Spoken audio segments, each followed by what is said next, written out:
여러분 안녕하십니까?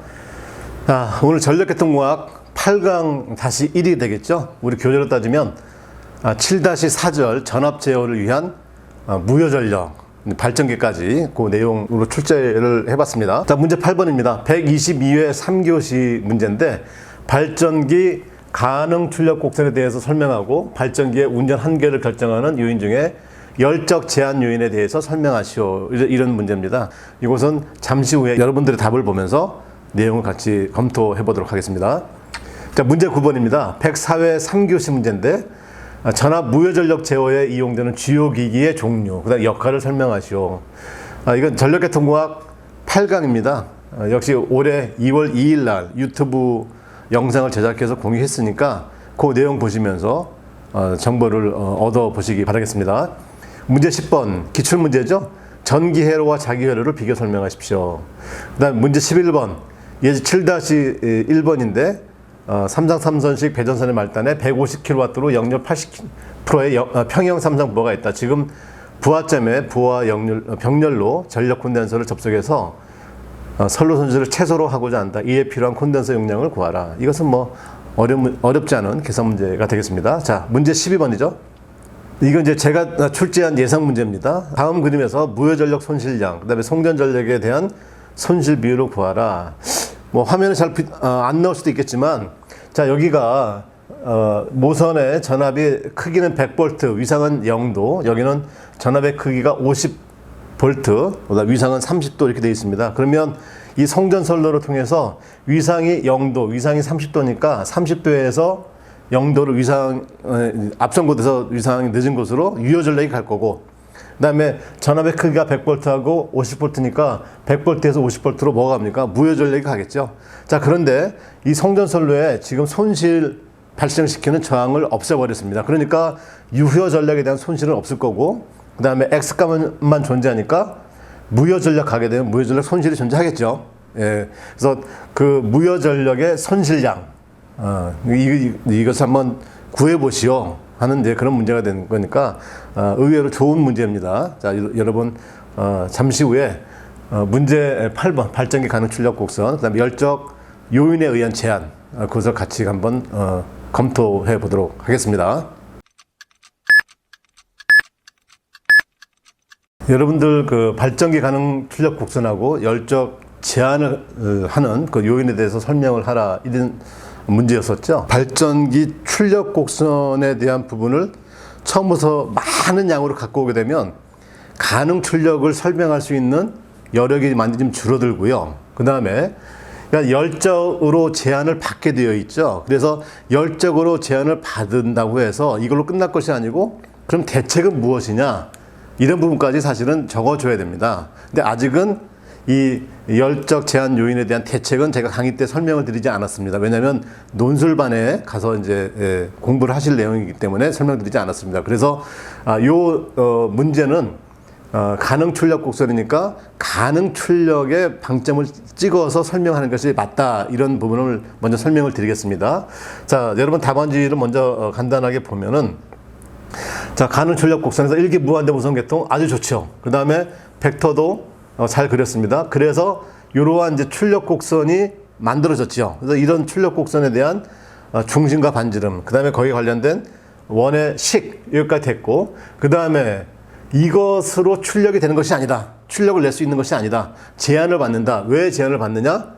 열적 제한 요인을 받는 거죠. 그래서 열적 요인을 받아서 이렇게 완벽한 반원이 아니고 어떻게 됩니까? 상당히 이그러진 곡선이 만들어지더라, 이런 내용을 말씀드렸죠. 그래서 그 내용 상당히 잘 설명되어 있습니다. 그래서 이 부분은 계자건선의 열적 제한, 과여자에 의해서 계자건선이 열적 제한을 받는다. 여기는 전기자건선, 여기는 고정자 철심 담부가 과열되더라, 이런 얘기였던 거죠. 그래서 그 부분까지 이제 설명을 잘 해주셨습니다.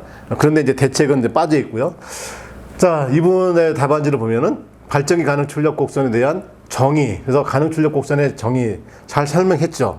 그래서 이번 답안지는 발전기 출력 곡선에서부터 가능 출력 곡선으로 이렇게 식으로 끌고 오지 않았습니다. 그냥 여기에 가능 출력 곡선의 정의를 먼저 쭉 정해주고, 그래서 결국 2번처럼 가능 출력 곡선은 이렇게 만들어집니다. 이렇게 설명을 하는 것이고, 그래서 이 출력 곡선의 제한을 받는 여러 가지 이제 설명을 하나씩 쭉 풀어주셨죠. 이것도 아주 잘 풀어주셨고, 그 다음에 제가 강의 때 설명드렸지, 아직은 설명드리지 않았는데, 그래서 이 냉각 방식에 의한 제한이라기보다는 열적 제한을 받으니까 열을 낮춰주면 되는 거죠. 열을 낮춰주는 게 바로 결국 뭐냐면 대책이 되는 것이죠. 대책. 그러면 열을 낮춰주는 냉각 방식의 종류가 무엇이 있느냐라고 하는 것들에 대해서 이미 이분은 이제 선행학습을 이미 하셨죠. 그래서 이렇게 고정자, 회전자에 대한 냉각 방식을 뭐 공기 냉각 방식, 수소 냉각 방식, 뭐 순행식 방식 이런 식으로 해서 하게 되면 냉각 계수가 이제 커진다. 그래서 이건 아주 선행 학습을 하신 좋은 모범 답안지가 됩니다. 물론 우리 정규반에서 이렇게 작성할 수는 없죠. 이분은 이제 이미 선행 공부를 하신 분이다 이렇게 생각할 수가 있을 것 같습니다. 그 다음에 이제 안정대에 의한 제한은 이것은 문제에 주어진 내용은 아니기 때문에 여기 이제 남바를 딸 때 이렇게 따면 안 되겠죠. 뭐 내용은 아주 잘 하셨는데 여전한 좋은 답안을 받습니다. 이건 글씨가 잘 안 보이니까 그냥 넘어가도록 하겠습니다. 이분도 작성을 아주 참 잘 해주셨습니다. 자, 그 다음에 이분도 이제 발전기 가능 출력 곡선에서 이제 모델링 하셨고, 그 다음에 벡터도에서 유도를 하셨죠. 유도를 쭉 하셨고, 그 다음에 이 유도에 의해서 발전기 가능 출력 곡선이 나오죠. 그래서 여기까지가 벌써 어떻게 돼요? 벌써 한 페이지 반으로 이미 꽉 차버렸죠. 한 페이지 반 이상 썼습니다. 그 다음에 열적 제한 요인을 받는 것, 이제 설명드린 것처럼 잘 해주셨습니다. 그래서 여기까지 보면 이제 벌써 이제 2페이지 반 정도 됐죠. 그러면 이제 실제 논술반, 연구반 가서 이제 냉각 방식에 의한 하나의 대책 이까지 들어가게 되면 이제 3페이지가 좀 넘어가겠죠. 예, 약간 생각보다는 양이 많은 건데 그래도 이 정도면 제가 볼 때 아주 충분히 잘 해주셨고요. 자, 이제 이분의 답안은 이제 왜 여러분들과 같이 공유를 하냐면 한번 내용을 보시죠. 모델링 하셨고요. 벡터도 그려서 이제 가능 출력 곡선을 나타내야 되므로 이 식을 쭉 유도를 하면서 그 다음에 제가 강의 드렸었던 이오 내용 기억하십니까?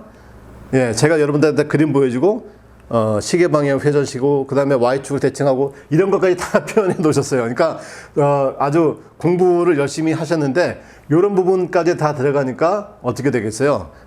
우리가 작성하려고 하는 내용이 엄청나게 많아졌죠. 엄청나게 많아졌습니다. 그러니까 이 부분 아까 서두에 나왔던 이 여기까지 나와 있는 부분들은 최대한 단축을 해야 되겠죠. 단축을 해서 발전 가능 출력 곡선 만들고 그러다 보니까 이제 이 열적 제한 여기는 이제 되게 타이트하게 쓰실 수밖에 없었습니다. 사실 여기가 매우 중요한 내용이거든요. 그러니까 발전기 출력 곡선보다 더 중요한 게 열적 제한을 받는 내용이기 때문에 이 부분을 자세히 써야 되는데 이미 위에 너무 많은 내용을 써버렸기 때문에 충분하게 확보가 안 됐었죠. 그 다음에 이후에 이제 냉각 방식까지 이제 적어 놓으면 좋은 답안이 되겠습니다. 그래서 이분도 아주 내용을 아주 착실하게 수업 받으신 내용들을 아주 착실하게 잘 작성을 하셨고, 그 다음에 이것은 이제 조금 더 이렇게 단축해서 선보는 그런 연습을 하시면 좋은 답안이 되리라고 생각합니다. 자, 오늘도 여러분들의 답안을 보면서 같이 검토해 보니까 어떻습니까? 수업 시간에 배웠던 내용하고 답안을 작성할 때하고는 갭이 있다. 그렇죠? 온도 차이가 분명히 존재합니다. 그 부분을 잘 염두에 두시고 공부하셨던 내용과 답안 작성할 때 어떻게 접근해서 답안지를 풀 것이냐, 답안지 작성을 할 것이냐, 이 부분에 대한 전략은 또 별도로 가지고 와야 되겠다라고 하는 그런 부분도 같이 인식을 하시기를 바라겠습니다. 여러분 오늘도 수고 많았습니다.